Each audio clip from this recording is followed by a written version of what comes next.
गुरु की साजी निवाजी प्यारी सात संगत जी, प्यार और सत्कार से कहना धन निरंकार जी। बोलिए सतगुरु माता सुदीक्षा सविंदर हरदेव जी महाराज की जय। सात संगत जी, सतगुरु माता जी के आशीर्वाद से दासी आज कुछ अलग ही विचार रखने जा रही है। ये विचार जो है ये प्रश्नोत्तरी पर हैं, प्रश्न उत्तर, प्रश्नों के उत्तर। तो ये कुछ अलग तरह के हैं। दासी को ये विचार अच्छे लगे तो दासी आप जी के साथ शेयर करने जा रही हैं। अगर आप जी को अच्छे लगे तो आप जी दासी को आशीर्वाद देना, और अगर अच्छे ना लगे तो दासी के लिए ये अरदास करना कि दासी जो भी बोले अच्छा ही बोले, जो आप संतों को अच्छा लगे। तो दासी ये प्रश्नोत्तरी शुरू करने जा रही है।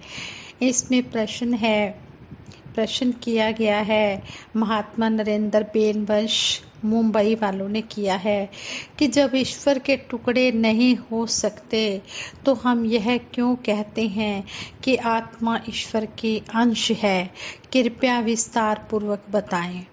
तो फिर इसका आंसर एक महात्मा ने दिया है। सतगुरु सच्चे बादशाह के आगे ये क्वेश्चन किया गया तो सतगुरु माता जी ने इसका आंसर भी दिया है कि पानी के टुकड़े नहीं होते, फिर भी जितना पानी हमारे बर्तन में इकट्ठा होता है वह हमारा पानी कहलाता है। इसी प्रकार आत्मा है ईश्वर की अंश, जो मन की संगति में स्वयं को शरीर समझने लगती है, जो मन के कारण अपने आप को शरीर समझने लगती है। सतगुरु कृपा से इसका भ्रम टूटता है और यह मुक्ति की पात्र बन जाती है। जब ब्रह्म ज्ञान जिंदगी में आता है तो फिर पता लगता है कि ये शरीर तो क्षण भंगुर है, यह तो नश्वर है, जो आत्मा है यह परमपिता परमात्मा की अंश है। इस तरह फिर इस क्वेश्चन का आंसर सतगुरु माता जी ने दिया है। आगे क्वेश्चन किया है बहन मीनाक्षी बत्रा जी ने अबोहर पंजाब से। ये बहन कहती है कि हरदम यह ध्यान रहता है कि मैं अपने मिशन की आवाज़ घर घर में पहुंचाऊं, परंतु जब भी मैं किसी से बात करती हूं, चाहे वो पत्रिकाओं के प्रचार प्रसार की बात हो या निरंकारी मिशन का संदेश घर घर में पहुंचाने की, कोई मेरी बात की तरफ ध्यान नहीं देता, जबकि निरंकार का ज्ञान हमारी जिंदगी का सबसे अनमोल खजाना है।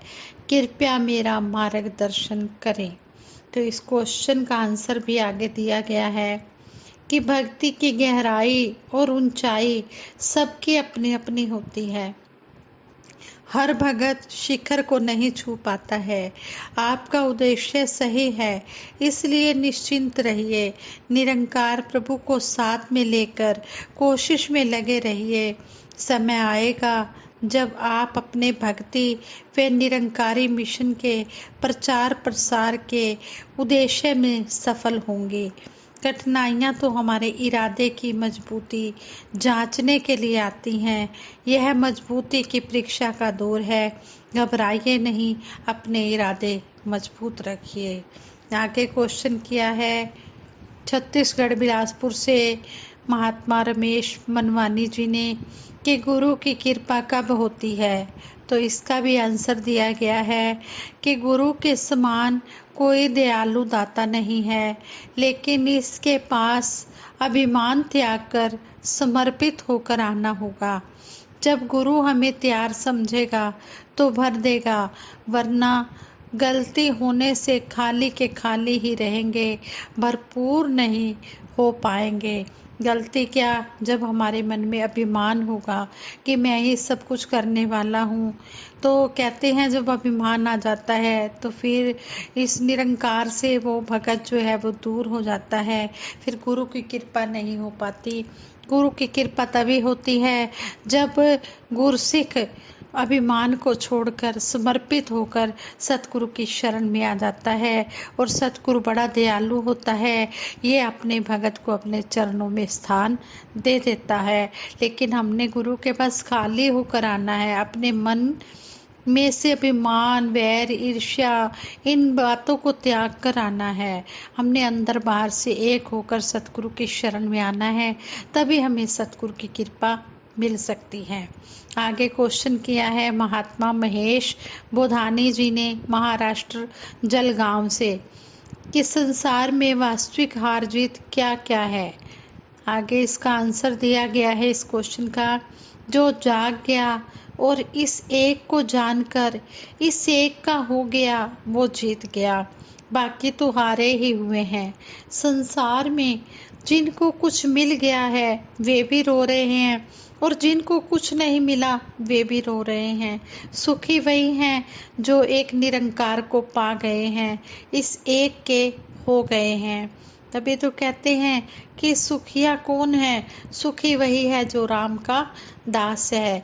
कोई तन दुखी, कोई मन दुखी, कोई धन से भय उदास, थोड़े थोड़े सब दुखी, सुखी राम का दास। सुखी वही है जो इसका दास बन जाता है, जो इस एक को जानकर, एक को मानकर और एक हो जाता है।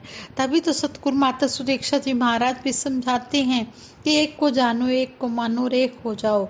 अगर सुखी होना चाहते हो तो इस एक को जानकर, एक को मानकर और एक हो जाना है। यही भक्ति है, और फिर सुखी भी वही इंसान है। आगे क्वेश्चन किया है महात्मा भरत कुमार झुंझुनू राजस्थान से कि संसार को सराय क्यों कहा गया है।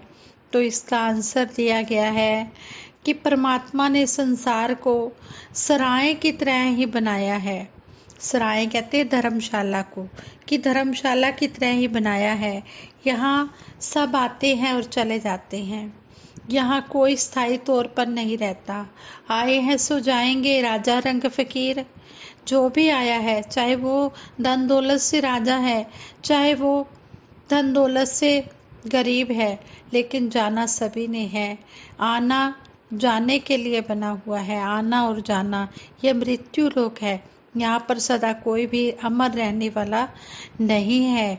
इसलिए कहा है कि इसको इसीलिए सराय बोला गया है कि यहाँ सदा किसी ने स्थायी तौर पर नहीं रहना है। सराय में पति पत्नी, माँ बेटा सबसे मुलाकात होती है। सूझवान ही असली घर की चिंता करते हैं, बाकी तो सराय में ही उलझे रहते हैं। जो गुरु के प्यारे भगत होते हैं, जिन पर सतगुरु की कृपा हो जाती है, वो इस परमपिता परमात्मा को पा लेते हैं। तो फिर अपना संसार से मोह हटाकर इस निरंकार में ध्यान लगाते हैं और मुक्ति के पात्र भी बनते हैं। और उन्हें पता भी होता है कि हमारा जो निज घर है वो इस परमपिता परमात्मा का घर है। कहते हैं तेरे हुक्म से आना, तेरे हुक्म से जाना, सागर से बूंद आई, सागर में है समाना।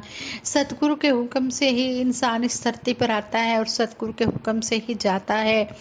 जिस तरह एक बूंद होती है वो सागर से निकल कर आती है और सागर में ही चली जाती है, इसी तरह यह इंसान इस निरंकार की कृपा से इस धरती पर जन्म लेता है।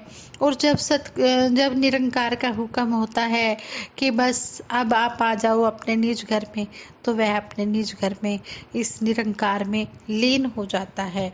लेकिन लीन वही होता है जिसने अपने इस निज घर को, इस परमपिता परमात्मा को जाना होता है, इस निज घर को देखा होता है। उसने ही, उसके लिए फिर यह संसार सराय लगता है और ये निरंकार का घर अपना घर लगता है। जो निरंकार हमें दिखाया है, जो हमें निज घर की पहचान कराई गई है, यही हमारा असली घर है। जो है हम संसार में विचरण कर रहे हैं, ये तो हमारा झूठा घर है, ये सराय है, धर्मशाला है। इस जगत सराय में क्यों दिल को लगा बैठा, 2 दिन का बसेरा है जिसे अपना बना बैठा। तो इस गीत द्वारा भी हमें यही समझाया गया है कि इस संसार की सराय में हमने दिल नहीं लगाना, हमने इस परमपिता परमात्मा के साथ दिल लगाना है, जो हमारा आगे परलोक में भी साथ देगा और लोक में भी साथ दे रहा है। आगे क्वेश्चन किया है महात्मा जनक देसवाल जी गुड़गांव हरियाणा से कि परमात्मा है, इसका क्या तर्क है। तो इस क्वेश्चन का आंसर है पूरी सृष्टि निरंकार प्रभु के होने का तर्क है। पूरा संसार निरंकार प्रभु के होने का प्रूफ है।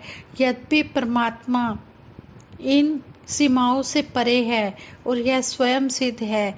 पूरी प्रकृति खुद ब खुद है घोषित कर रही है कि उसका निर्माण मानव ने नहीं किया, स्वयं मानव का निर्माण प्रभु द्वारा ही हुआ है। जहाँ तक तर्क वितर्क का संबंध है, तर्क तो बुद्धि कौशल की उपज है। तर्कों से तो सही को गलत और गलत को सही सिद्ध किया जा सकता है। जो प्रभु के चाहवान होते हैं, जो प्रभु के प्यारे होते हैं, उनमें आस्था की गहराई होती है और वे आस्था को ही जीवन का आधार मानते हैं। परमात्मा आनंद और प्रेम से भरा हुआ है। इसके अनुभवों से सारे ग्रंथ भरे पड़े हैं। ये परमपिता परमात्मा ने ही सारी सृष्टि रची है और इसी के हाथ में ही जन्म मरण लाभ हानि यश अपयश सब इसी के हाथ में है। इसलिए इंसान कभी भी इस बात पर कोई बहस ना करे कि परमात्मा है। परमात्मा तो है, कण कण में है, पत्ते पत्ते में है, डाली डाली में है, लेकिन इसको देखने वाली आँख चाहिए, दिव्य ज्ञान वाले चक्षु चाहिए। जब ये दिव्य ज्ञान चक्षु सतगुरु के कृपा से मिल जाते हैं तो फिर समझ आ जाती है कि परमात्मा कौन सा है, कैसा है। यह तो सर्वव्यापक है, सर्वशक्तिमान है, अजर अमर अविनाशी है, हर जगह समाया हुआ है। हर पत्ते विच सूरत तेरी, हर जर्रे विच सूरत तेरी, हर पत्ते ते तेरा ना, इधर उधर चार चुफेरे तेरी सूरत तकदा हां। चंदन दे विच खुशबू तू है, चंदन दे विच खुशबू तुवें, गंगा दे विच निर्मलता, फुल्लां विच सुहप्पण तुवें, कलियां दे विच कोमलता, सूझां दे विच सोझी तुवें, तू कला तू कौशलता। सतगुर सच्चा बूटा तू ही, दसवां द्वारा तेरा देश, कहे अवतार गुरु ने बख्शी अपनी बोली अपना वेश। जब सतगुरु ने दिखाया कि ये परमपिता परमात्मा है तो तभी समझ आई। गुरु के बिना कोई भी इस परमपिता परमात्मा का ज्ञान नहीं दे सकता। सूरज चंद सितारे सारे निस्तिन आंदे जांदे ने, वायु जीव आकाश भी पे हरदम चक्कर खांदे ने, वायु जीव आकाश भी इन हरदम चक्कर खांदे ने, धरती अग्नि पानी भी पे हरदम चक्कर खांदे ने। वायु जीव आकाश अमर अचल अडोल है और कहते हैं कि ये 9 चीज़ां दृष्टमान है। सूरज चांद सितारे धरती अग्नि वायु जल पृथ्वी आकाश, ये 9 चीज़ें दिखाई दे रही हैं, लेकिन 10वां ब्रह्म ऐना तो न्यारा ऐना विच समाया है। जो 10वां ब्रह्म है निरंकार, इन्हीं के बीच में समाया हुआ है और इस निरंकार के हुक्म से ही सूरज धरती अग्नि वायु जीव आकाश पृथ्वी जल ये सब चलते हैं। इसके हुक्म में ही ये दिन रात घूम रहे हैं और इस तरह जो 10वां ब्रह्म है वो निरंकार है, परमात्मा है, वो सतगुरु की कृपा से ही देखा जा सकता है। और जिसने इस परमपिता परमात्मा को देख लिया, मानव जन्म का जो लक्ष्य था उसने पूरा कर लिया। इस जिंदगी का कोई भरोसा नहीं है, कितनी ये जिंदगी है ये तो इस मालिक को पता है। जिसने ये जीवन दान दिया है इसको पता है कि कितने समय के लिए जीवन दान मिला है। और समय रहते सबसे पहले यही काम मानव जन्म का जब लक्ष्य मानव का जब जन्म हो धरती पर तो सबसे पहले वह यह काम करे जिस काम के लिए मानव जन्म मिला है।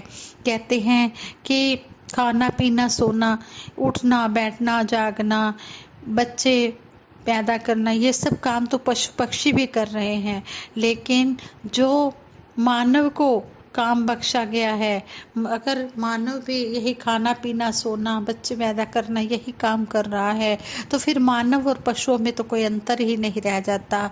लेकिन अगर उसने इस परमपिता परमात्मा को मानव ने जान लिया है तो फिर कहते हैं कि उसका जो जन्म है वो लोक सुखी और परलोक सुहेला हो जाता है। उसका जन्म सार्थक हो जाता है, सफल हो जाता है जिस काम के लिए मानव इस धरती पर आया है। आओ दातार से यही अरदास करें, हे सच्चे पातशाह, जिस तरह आप जी ने हमें जोड़ा है इसी तरह अपने चरणों से जोड़े रखना।